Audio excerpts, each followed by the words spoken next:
if he gets the adrenaline flowing properly, he's big, he's strong. He could maybe pull off a medal here. Curt Harnett roared onto Canadians' radar at the 1984 Olympics in Los Angeles. Best time of the day so far. Just 19 years old, the cyclist captured an unexpected silver in the 1,000 meters. In 1992, he added a bronze in Barcelona, and then again at the Atlanta Games of 1996. Famous for his grit, and let's be honest, his great hair. I work hard to be the very best. I train hard every day, and that leaves my hair in a sweaty, tangled mess. That's why I use this, Curt Plus. Harnett has never rinsed away his love of sport. For the past 2 years, he's been the Pan Am Games cheerleader-in-chief. We are targeting for the first time ever a top 2 finish. His job, he said, is to ensure the athletes shine. Cheers! Support, motivate, rinse, and repeat. The shampoo model still got it.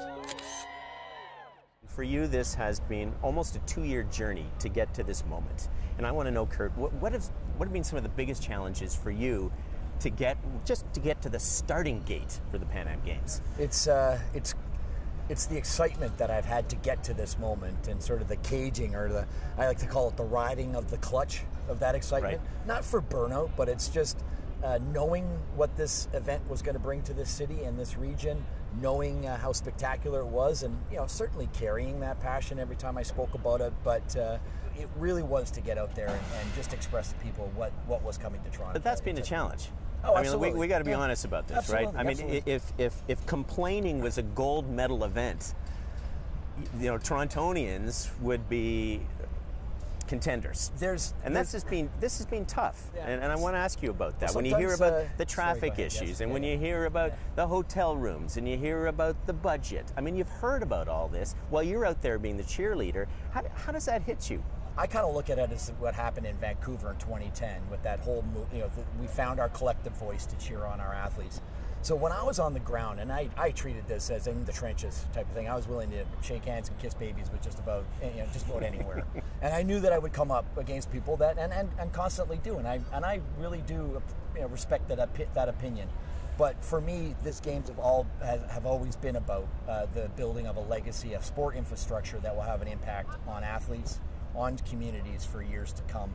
And the short-term pain of that will pay off in spades in long-term gain.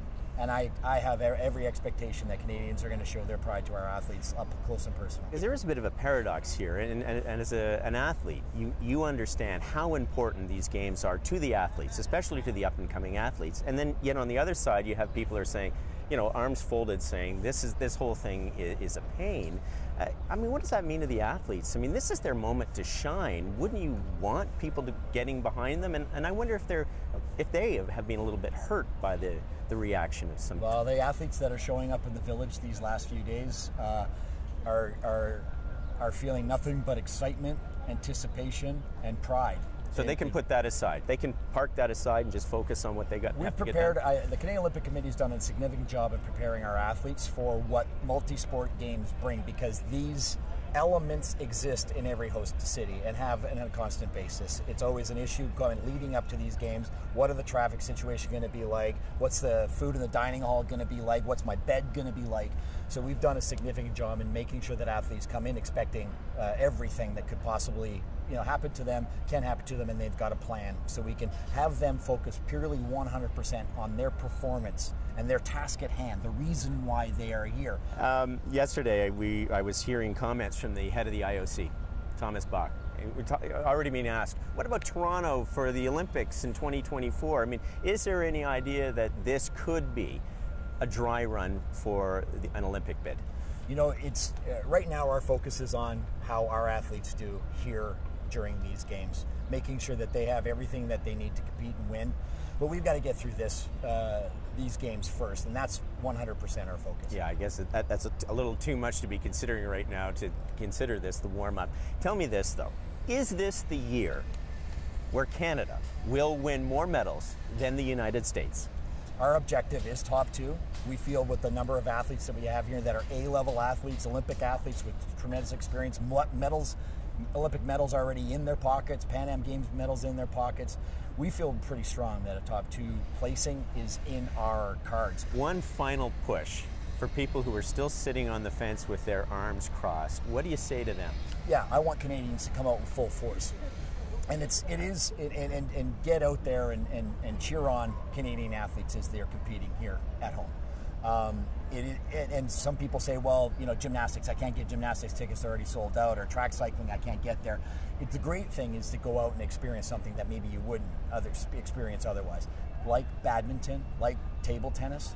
If you've never seen a table tennis game live, you seriously, I know it's summer, we may not have socks on right now, you may enter that stadium without socks, but if you had socks on, I guarantee you would walk out of that facility with your socks knocked off. I went to see, in Beijing Olympics, table tennis gold medal, China versus China. And see, you're not wearing socks right now. It was amazing. You're still looking for them. And what are the odds you'll still have your voice by the end of the games? Well, I'm already starting. I practiced. I was practicing, you know, getting 5 hours of sleep at night because, you know, the schedule is what it is. What I failed to do is practice to train my voice for screaming. Now, obviously, now I've got a bit of a frog in my throat. You got to pace yourself, Curt. Pace yourself. Take it from me. I'm gonna try. Thanks, Mark. Good luck. Yeah. Thank you.